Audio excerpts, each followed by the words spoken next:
ମୋ ନାଁ ଆକାଶ କୁମାର ନାୟକ। ମୁଁ କୋଟଗଡ଼ ବ୍ଲକ ଉଦ୍ୟାନ ସାଥୀ।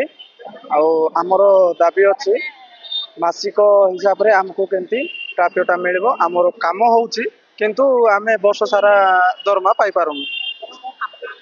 ଆମେ ସବୁ ଏନ୍ଆର୍ଜିଏସ୍ର ସବୁ ଯେତିକି ଗାତ ଖୋଳାରୁ ଆରମ୍ଭ କରିକିରି ଗାତ ପୋତା ସକ୍ସେସ୍ ଚାଷୀମାନଙ୍କୁ ଆମେ ସାହାଯ୍ୟ କରୁଛୁ। ଗଛ ଲଗାରେ ପାଣି ଦିଆରେ ସବୁ ଇଏ କରିକିରି ଲେବର ଯାହା ଇଏ କରିକିରି ଆମେ ଇଏ କରୁଛୁ। ଆମର ଦରମାଟା ଠିକ୍ରେ ପାଇପାରୁନୁ ଆମେ। ଆଉ ଦରମା ଆମକୁ ଦେଲେ ଆମେ ଖୁସି। ଏଇଆ ଆମର ଦାବି। ଆମେ ସେମି ସ୍କିଲ୍ ହିସାବରେ ଆମକୁ ଦିଆଯାଉଛି, ଯାହାକି ଆମର କାମ ନହେଲେ ବି ଆମର ହେଉନି। ଆଉ ବିଭିନ୍ନ ଅସୁବିଧା ଯୋଗୁଁ ହେଇପାରୁନି। ସେଥିପାଇଁ ଆମକୁ ଗୋଟେ ସ୍ଥାୟୀ ହିସାବରେ ଦେଲେ ଆମେ ଉପକୃତ ହେବୁ।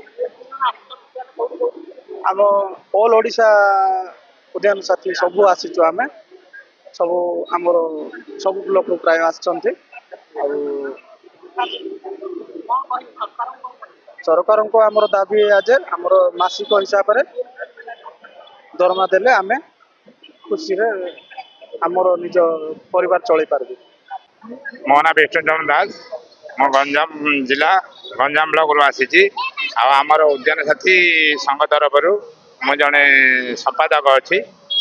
ଆଉ ମୁଁ ଏତିକି କହିବାକୁ ଚାହୁଁଛି ଯେ ଆଜିକି 2012 ମସିହାରୁ 2025 ମସିହା ପର୍ଯ୍ୟନ୍ତ ଆମ ଉଦ୍ୟାନ ସାଥୀ ଭାଇମାନେ ଯଥାଯଥ କାମ ବିଭାଗର ସମସ୍ତ ଦାୟିତ୍ୱ ତୁଲେଇ ଷ୍ଟେଟ୍ ପ୍ଲାନ୍ MIDH ଓପିକ୍ରା ଏମିତି ଯାହା କିଛି ବିଭାଗର ସମସ୍ତ କାମ ସମ୍ପାଦନ କରି ମଧ୍ୟ ଆମକୁ ଠିକ୍ ମଜୁରୀ ମିଳିପାରୁନି। ଆଉ ଯେଉଁ ମଜୁରୀ ଦେଉଛନ୍ତି ନରେଗା ମାଧ୍ୟମରେ ଦେଉଛନ୍ତି, ଆଉ ଇଚ୍ଛା ମୁତାବକ ଦେଉଛନ୍ତି।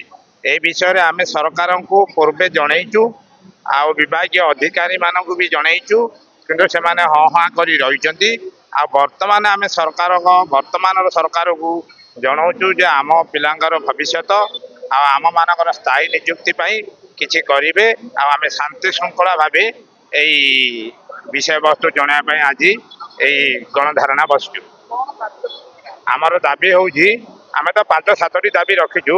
ସବୁଦିନ ଆମକୁ କାମ ଦିଆଯାଉ, ନିୟମିତ ଭାବେ ମାସିକ ଦରମା ପ୍ରଦାନ କରାଯାଉ, ଯୋଗ୍ୟତା ଅନୁଯାୟୀ ଖାଲି ଥିବା ବିଭାଗୀୟ ପଦବୀରେ ସ୍ଥାୟୀ ନିଯୁକ୍ତି କରାଯାଉ, ପ୍ରୋଭିଡେଣ୍ଟ ଓ AIC ପରିସରଭୁକ୍ତ କରାଯାଉ, ଦୁର୍ଘଟଣା ଜନିତ ବୀମା ପରିଚୟ ପ୍ରଦାନ। ଏହି ପ୍ରକାର ଆମେ ଗୋଟେ 6-7 ଦାବି ସରକାରଙ୍କୁ ଜଣେଇବୁ।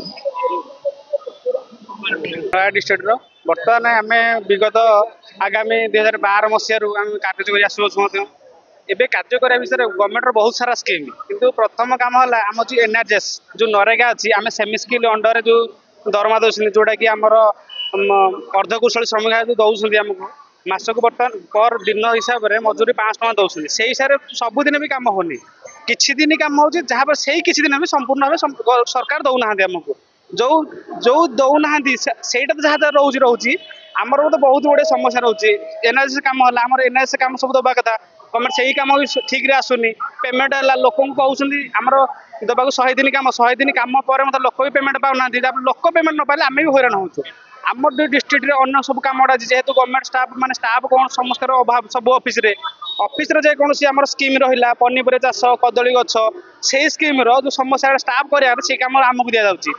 ଆମ କାମ ହେଲା NRGS ବ୍ୟତୀତ ଅନ୍ୟ ଯେଉଁ କୌଣସି କାମଟା ଦେଉଛନ୍ତି ଆମକୁ, ସେଇ କାମଟା ଆମକୁ ଦେଉଛନ୍ତି, ଯାହାଫଳରେ ଆମେ ବହୁତ ଅସୁବିଧାର ସମ୍ମୁଖୀନ ହେଉଛୁ।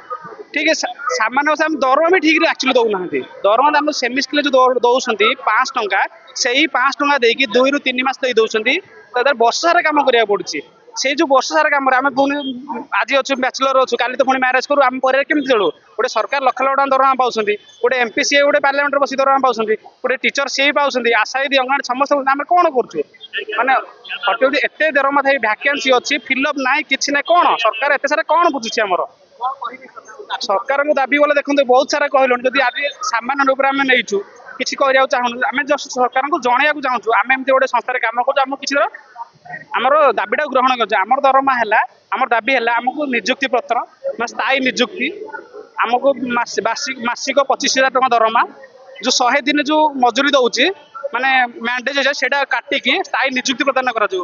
ଆଉ ଯେମିତିକି ଆମର ଇନ୍ସୁରାନ୍ସ ଗୋଟେ ରହୁଛି, ଆଉ ଆଇଡି ପ୍ରୁଫ୍, ସେତିକି ରହିକି ଦେଲେ ଆମେ ସରକାରଙ୍କ ବିଶେଷ ଉପକୃତ ହବୁ।